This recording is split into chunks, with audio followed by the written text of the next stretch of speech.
Equations we'll be solving in topic 3 will be linear equations. And what a linear equation, how to recognize a linear equation is that first and foremost, in its simplified form, x will only appear, the variable will only appear in one spot. Okay. So I'm just going to kind of take that other piece away from there. I'm also just going to quickly change this 5. Let me make it something else. How about -12 or something like that? So this would be an example of a linear equation. Linear equations are also equations that don't involve any exponents that are not 0 or 1. Right? So we're not going to get x to the power 2. We're not going to get x to the power -12. We're not going to get x to the power 3.5. We're only going to have x to the first powers, so x's, and we're going to have x to the 0 power, which is no x's at all in terms. So that's the nice thing about linear equations, is that we won't have to cross that exponent bridge just yet. I'm going to reverse engineer this expression down here just to rebuild it from what it should look like, right? So we've got in this expression, we still have subtraction as that outermost layer, but if I'm x, what's the first thing that's going to happen to me if I'm x in the expression 3x minus 6? According to the order of operations, what's happening to this x first? It's being multiplied by 3. So that'll be the first box that I put around it here, times 3. And then after I have multiplied x by 3, what's the next thing that happens to it? We subtract 6. So I'm going to move this here and just write subtract 6. And then on the right-hand side, I've got -12. But I'm actually not going to worry about that -12 just for the moment. Because what I'd like for us to focus on is how to unwrap this box. Right? What are the steps that I would need to do in order to unwrap this package to get to the x inside, where the innermost layer is a multiplication by 3, the outermost layer is a subtraction by 6. Maybe this expression was brought into being. So how we created 3x minus 6 was we first multiplied by 3, and we second subtracted 6. So if I want to undo, or unwrap, as I like to say, by reversing the order of operations, what would be the first step that I would want to do? So the first box that I need to unwrap is this subtraction by 6 box. But I actually want to unwrap it. I want to undo the wrapping that this box did. So it's not subtraction by 6 that I want to do to unwrap that orange box. What is it that I want to do? Yeah, the opposite of subtracting by 6 is adding 6.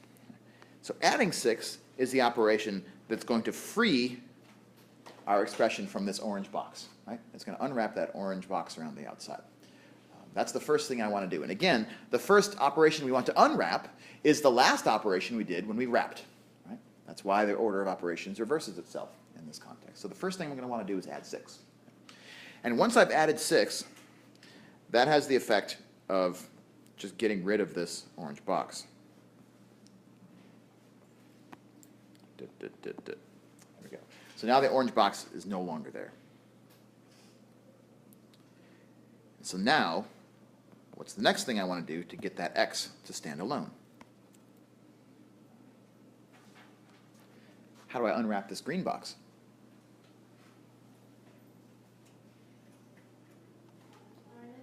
Divide it by how much? 3. By 3. Right. The opposite of multiplying a quantity by 3 is dividing a quantity by 3. Whatever one of those operations does, the other operation undoes. So if I want to unwrap the x from inside of that box, which is multiplication by 3, then what I really want to do is divide by 3. So we have a game plan now for how to get the expression 3x minus 6 on the left side of this equation, to get that expression to unwrap the x that's on the inside. So I'm going to scoot this over here. And we're just going to record those two steps, sort of on the left-hand side here. So the first thing I'm going to do is add 6. And I'm going to take the liberty of writing that right here underneath the operation that it's intended to undo.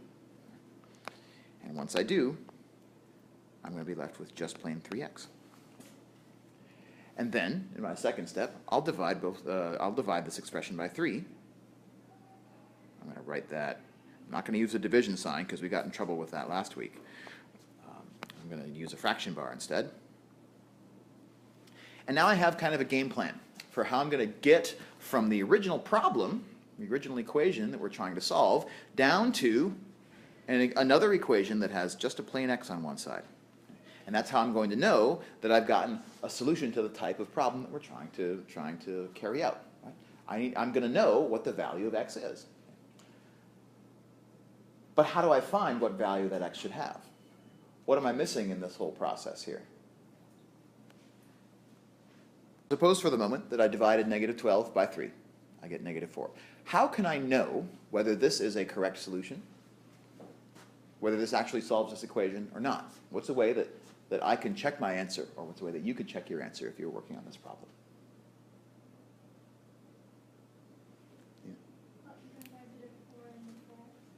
Right. So the reason that we talked first about evaluating expressions is that that's now the tool that we can use to check and see whether this is indeed a solution or not. So if I take this negative 4, I substitute it back into the expression 3x minus 6, what should I expect to happen if this is indeed a solution? So let me do that process here. 3 times negative 4, it's negative 12. Negative 12 minus 6 is negative 18. What do we conclude here after that evaluation? That it's not a solution of this equation. Because if it were a solution of this equation, what would we have to have on the left-hand side? Negative 12, right?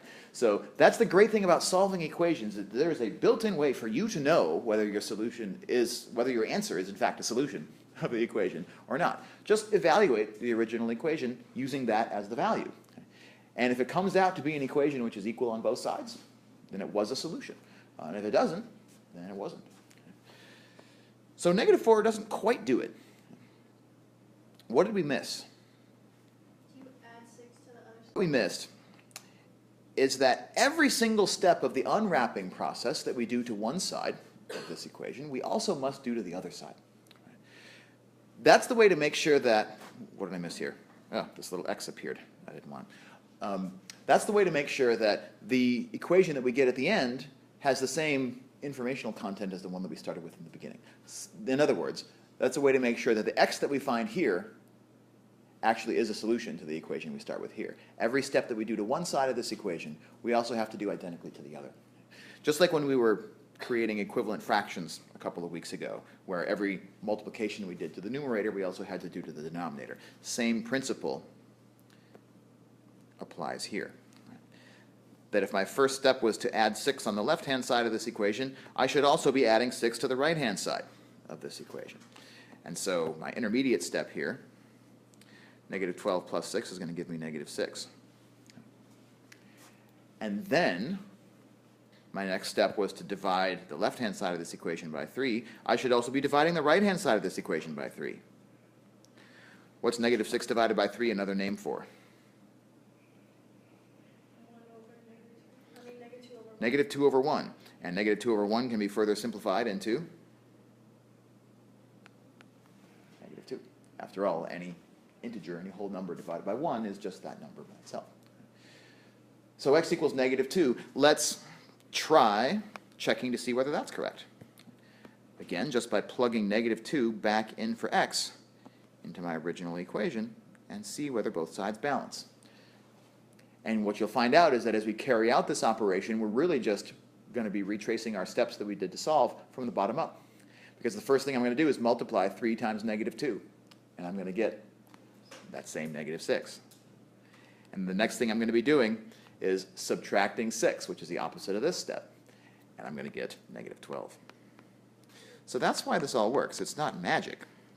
It's just that the steps that we do to solve an equation are literally the opposite steps that we did in order to build the expression that wraps up our x, right? Just done oppositely and in reverse order. So negative 2 is indeed a solution of this equation. Whether it's the only possible solution is a much more interesting question. But at least now that we're in linear equations land, we're going to leave that question as it is. All the steps that we did are actually reversible. And so we'll know that the solution that we get at the end of the problem must be the only solution to the problem we started with. So let's suppose that we hadn't had this discussion at the beginning of class about the order of operations and why we would want to reverse the order of operations when we solve. What do you think might be a common error? Not necessarily error. What might be a common way that people might try to solve this equation differently at the first step of the game? We decided, following our principles, that the first thing we wanted to do was add 6. What would be a different choice that you might try to make here if we're not reversing the order of operations? We hadn't talked about reversing the order of operations at the beginning of class. Probably, in my experience, a third to a half of people, when they first look at an expression like this, if you've got the order of operations in your mind and you're thinking multiplication before addition, you might look at this and say, well, let's try to divide this by 3 first, right? Because multiplication and division before addition and subtraction. And so what will often happen is that people will try that. And the thing is that there's nothing wrong with doing that, right? We can, if we want to, try to divide both sides of this equation by 3 first. And on the right-hand side, I'm going to get -4. The issue is then what happens on the left-hand side of this expression. If I try to divide 3x minus 6 by 3, okay, I've written it up here in a way that would actually work, but sometimes what people will do is they'll just kind of divide one piece of this expression by 3, but not the other. And so they'll end up with something that looks like this, and then they'll add 6 to both sides, and they'll get an answer. And if they don't actually check this answer and they move on to the next problem, we already know that x equals 2 is not, in fact, the solution to this equation, right? They might not catch the mistake. Okay. But what was the mistake here? What would I tell you if you divided this by 3 first? It's not wrong, but what's wrong is how we went from this line to this line. So why is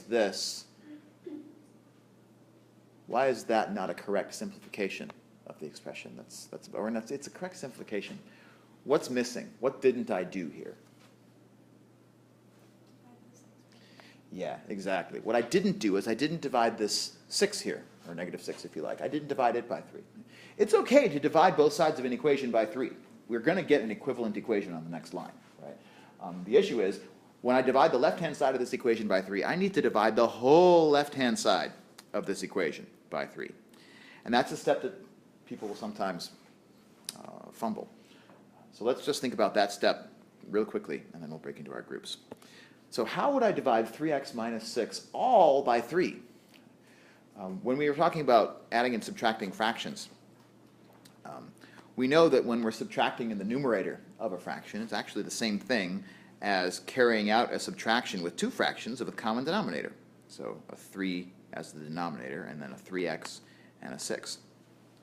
In other words, to divide a fraction with 2 terms in the numerator by 3 is the same thing as dividing each of those terms individually by 3. In other words, as Alexis was just saying, we not only need to divide the 3x by 3, we also need to divide this 6 by 3. And if I do that, then my 6 divided by 3 is going to give me a 2. And therefore, what's my last step in solving this equation going to be? Not adding 6 to both sides, but adding 2 to both sides. And oh, look at that. If I do it that way, I get back to the solution which we do know is correct. Right?